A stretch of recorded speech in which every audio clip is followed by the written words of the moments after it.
사랑하는 유영교회 성도 여러분, 또 이 방송을 시청하는 모든 성도 여러분, 주님의 은혜 가운데 지난밤도 평안하셨습니까?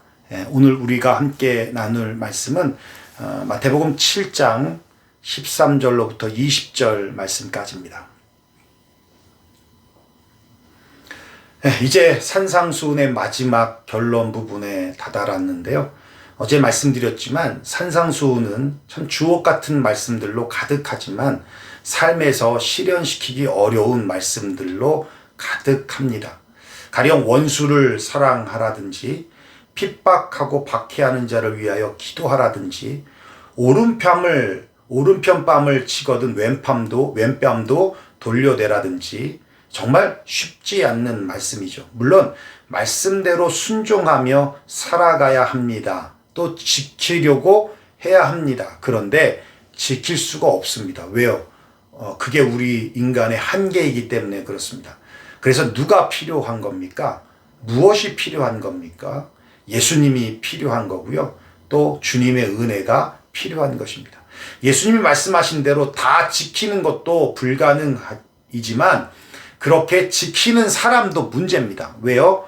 지키고 나면 자신의 의와 공로와 자랑이 되어서 그것으로 다른 사람들을 정죄하고 교만하기 때문에 그래요.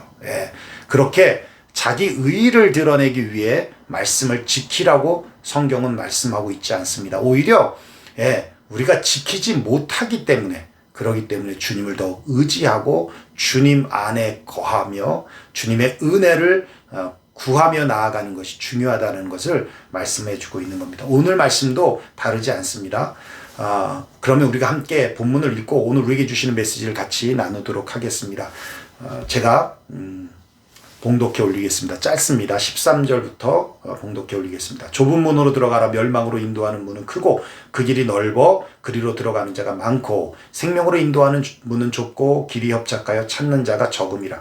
거짓 선지자들을 삼가라. 양의 옷을 입고 너희에게 나아오나 속에는 노략질하는 일이라. 그들의 열매로 그들을 알지니 가시나무에서 포도를 또는 엉겅퀴에서 무화과를 따겠느냐. 이와 같이 좋은 나무마다 아름다운 열매를 맺고 못된 나무가 나쁜 열매를 맺나니 좋은 나무가 나쁜 열매를 맺을 수 없고 못된 나무가 아름다운 열매를 맺을 수 없느니라. 아름다운 열매를 맺지 아니하는 나무마다 찍혀 불에 던져지느니라. 이러므로 그들의 열매로 그들을 알리라. 오늘 본문은 여기까지인데요. 여러분 이런 말씀 많이 들으셨죠? 인생은 B와 D 사이다. B는 birth, 출생이죠. D는 death, 죽음입니다. 그리고 그 사이에 C, choice를 의미합니다. 그러니까 인생은 선택이라는 것이죠. 정말 그렇습니다. 우리는 수많은 선택을 하며 살아갑니다. 더 좋은 선택을 하려고 조언도 구하고요. 후회하지 않은 선택을 하려고 지혜를 찾습니다. 오늘 본문은 영원히 후회하지 않을 선택이 무엇인가를 우리에게 분명하게 말씀해 주고 있는데요. 여러분 그것이 무엇입니까? 좁은 문을 택하는 것입니다. 그 문은 생명의 문이고 천국의 문입니다. 그 문은 곧 예수 그리스도의 문입니다. 그래서 요한복음 10장 9절로부터 10절의 말씀을 보면 내가 문이니 누구든지 나로 말미암아 들어가면 구원을 얻고 또 들어가며 나오며 꼴을 얻으리라. 도둑이 오는 것은 도둑질하고 죽이고 멸망시키려는 것뿐이요 내가 온 것은 양으로 생명을 얻게 하고 더 풍성히 얻게 하려는 것이니라 말씀하고 있거든요. 성경은 말씀하고 있습니다.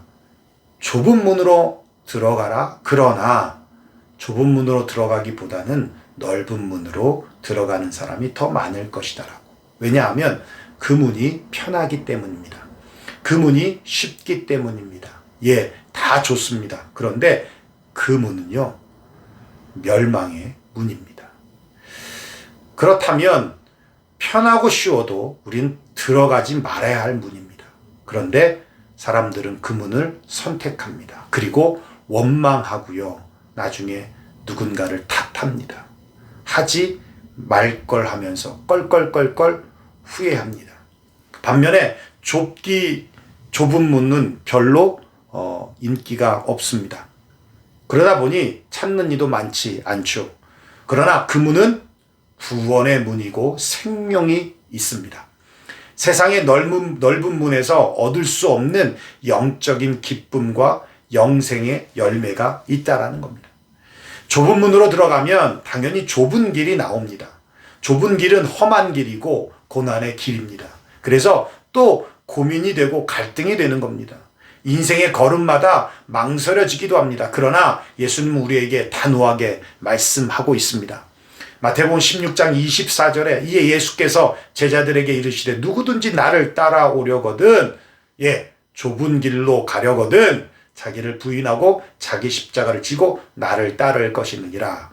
자기를 부인한다는 말은 무슨 뜻입니까? 예수님을 주님으로 인정한다는 거예요. 그래서 자기 생각, 자기 고집, 자기 아집, 자존심, 세상적인 욕망, 세상적인 욕구, 욕심들 그 어떤 것이라도 포기하고 따라야 한다는 말씀입니다. 자기를 부인하고 십자가를 지고 주님을 따라가는 삶, 이게 바로 좁은 길을 걸어가는 그리스도인의 삶이라는 것이죠. 그렇습니다. 좁은 문으로 들어가는 것은 단회적이라고 할 수 있습니다. 예수 그리스도를 영접하고 믿음으로 들어가는 겁니다. 그러나 좁은 길을 걷는 것은 일평생입니다. 주님이 부르실 때까지. 부르심이라는 건 사명이 아니라 천국으로 부르실 때까지. 생을 마치든 아니면 예수님의 재림을 통하여서 우리가 휴거가 되든 일평생 계속되는 인생의 과정입니다. 그러기에 더욱 힘들고 어렵다고 느끼는 것입니다. 그러기에 주님을 의지하고 붙잡는 것입니다. 앞서 말씀드린 것처럼 우리의 힘으로 안 되기에 주님과 동행하며 성령의 지배 가운데 좁은 길을 묵묵히 걸어가야 하는 것입니다. 그것이 제자의 삶이고 믿음의 삶이라는 거 성경은 말씀하고 있습니다. 그런데 생명으로 인도하는 좁은 문을 넓은 문으로 바꾸어서 다가오는 자들이 있습니다. 바로 거짓 선지자들입니다. 그들은 선지자 노릇을 하며 귀신을 쫓아내고 많은 권능을 행합니다. 그런데 우리가 내일 본문으로 같이 나누겠지만 주님은 그들에게 불법을 행하는 자들이라고 말씀하시면서 내가 그들을 모른다라고 말씀하십니다. 그들의 불법이 무엇입니까? 권능을 행하고 병을 고치고 귀신을 쫓아내는 어떤 표적을 행하지만 주님을 위한 것이 아니라는 거예요. 자기의 영광을 위한 것이고 자기의 배를 위한 것입니다. 그래서 오히려 사람들로 하여금 표적과 이적에 집중하게 합니다. 하나님을 쫓는 자들이 아니라 표적과 이적과 마치 신비와 마술을 쫓는 어리석은 성도들로 만든다는 거예요. 그래서 이적과 표적이 없으면 하나님이 없다고 합니다. 이적과 표적이 나타나지 않으면 죽은 교회고 죽은 목사라고 합니다. 그렇게 판단하고 정죄합니다. 우리가 말씀 어저께 나눴죠. 비판하지 말라고, 그죠? 자신의 들보를 보라고. 그것은 아름다운 열매도 아니고 좋은 열매도 아닙니다. 물론 하나님은 하나님이시며 살아계신 분이시기에 우리의 삶에서 다양한 방법으로 역사하십니다. 초자연적으로도 역사하시지만 지극히 상식적인 방법으로도 주님이 역사하십니다. 그러기에 우리의 믿음 생활은 마음으로만 해서도 안 되고 머리로만 해서도 안 되는 겁니다. 마음으로만 하면 자꾸 신비주의적으로 추구하게 되고 머리로만 하면 이성적으로 추구하게 돼서 율법주의적화 되어지기 때문입니다. 좌로나 우로나 치우치지 말라고 말씀하신 것처럼 균형 있는 신앙생활이 아름다운 열매와 좋은 열매를 맺게 된다는 것이죠. 주님은 누가 더 권능을 행하고 누가 더 열심히 봉사를 했느냐를 보시는 것이 아닙니다. 누가 좁은 문으로 좁은 길로 가고 있는가를 보시는 것입니다. 인간의 생각이 개입되지 않고 인간의 욕심이 개입되지 않고 오직 주님의 말씀만을 가르치고 주님만을 보여주는 것이 주님의 이름으로 행하는 것입니다. 주님의 이름을 빙자하여 내 이름을 드러나고 나타내는 것이라면 그것이 바로 거짓 선지자이고 그것이 바로 거짓 교사입니다. 오직 인간의 의가 아닌 주님의 의만이 삶에서 드러나게 하는 것, 그것이 좁은 길을 걷는 자가 맺어야 할 열매라는 거예요. 그러기에 누가복음 13장 24절에 말씀하고 있어요. 좁은 문으로 들어가기를 힘쓰라. 예, 여기서 힘쓰다라는 단어는 죽을 힘을 다해 싸우라는 뜻입니다. 디모데전서 6장 11절 12절에 보면 오직 너 하나님의 사람아 이것들을 피하고 의와 경건과 믿음과 사랑과 인내와 온유를 따르며 믿음의 선한 싸움을 싸우라라고 말씀하거든요. 여기서 싸움을 싸우라라는 단어와 같은 단어입니다. 좁은 문, 좁은 길로 가기 위해 싸워야 한다는 거예요. 죄와 피 흘리기까지 싸우고요. 사탄 마귀와 치열하게 싸워야 한다는 것입니다. 정말 우리가 싸워야 할 싸움터가 어디입니까? 예, 야구는 야구장이겠죠. 축구는 축구장입니다. UFC는 케이지 안에서 싸워야죠. 케이지 밖에서 싸우는 것은 경찰서로 갑니다. 우리가 싸워야 될 영적인 싸움터가 어디입니까? 기도한 것이 바로 싸움터예요. 이스라엘이 아말렉과 르비딤에서 싸울 때 모세는 여호수아 장군을 싸움터에 보내고 본인은 산꼭대기에 올라와서 아론과 훌이 두 팔을 들고 기도를 했죠. 그래서 팔이 내려오면 여호수아 장군이 지고 팔이 올라가면 여호수아 장군이 이기고. 그래서 아론과 훌이 붙잡아 줌을 통해서 결국은 여호수아가 아말렉을 격파합니다. 여러분, 우리의 싸움터가 어디입니까? 여호수아가 있는 산 밑입니까? 아니면 모세가 있는 산 위입니까? 기도를 통해서 내 속에서 하나님의 전능성이 회복되기 때문입니다. 그래서 우리의 싸움터, 바로 기도하는 그 자리가 우리의 싸움터라는 것을 믿으시기를 바랍니다. 두 번째는 전도하는 것, 선교하는 것이 바로 영적인 싸움터입니다. 주님이 제자들을 부르시고 전도자로서 파송함에 있어서 귀신을 쫓아내며 모든 병과 모든 약한 것을 고치는 권능을 주셨습니다. 제자들이 나아가서 전도하고 돌아와서 주님께 보고하기를 주님의 이름으로 귀신들도 우리에게 항복하더이다. 전도는 영적인 전쟁입니다. 단순히 전도자와 전도 대상자와의 관계가 아닙니다. 전도 대상자를 전도하려면 그를 조종하고 있는 마귀의 세력을 깨뜨려버리고 영혼을 건져내야 하는 것입니다. 그러므로 주님은 전도자들에게 권능을 주신 것입니다. 여러분, 전도의 현장을 나가보십시오. 정말 영적 전쟁이라는 사실을 실감하게 되실 것입니다. 점잖고 인격적으로 생겼는데 전도하잖아요. 그러면 얼마나 비인격적으로 무섭게 변하는지 모릅니다. 죄송합니다.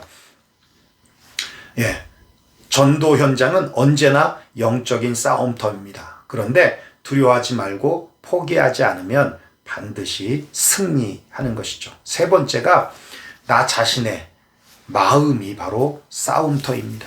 생각의 싸움터, 부정적이고 악한 생각들로부터 우리 싸워야 하고요. 감정의 싸움터, 미움과 악한 마음, 질투, 시기, 증오, 우린 이러한 것들과 싸워야 합니다. 우리 안에 미움이, 증오가, 악한 마음이 둥지를 틀지 않도록 우리는 말씀으로 싸워야 하죠. 입술의 싸움터, 타인을 공격하는 무기가 되는 말은 비평과 험담입니다. 이런 말로 인하여서 상처는 칼로 받은 상처보다 더욱 오래가고 아픈 것입니다. 또한 우리의 마음에서 나오는 말들은 자신과 다른 사람들을 더럽히는 힘을 가지게 만듭니다.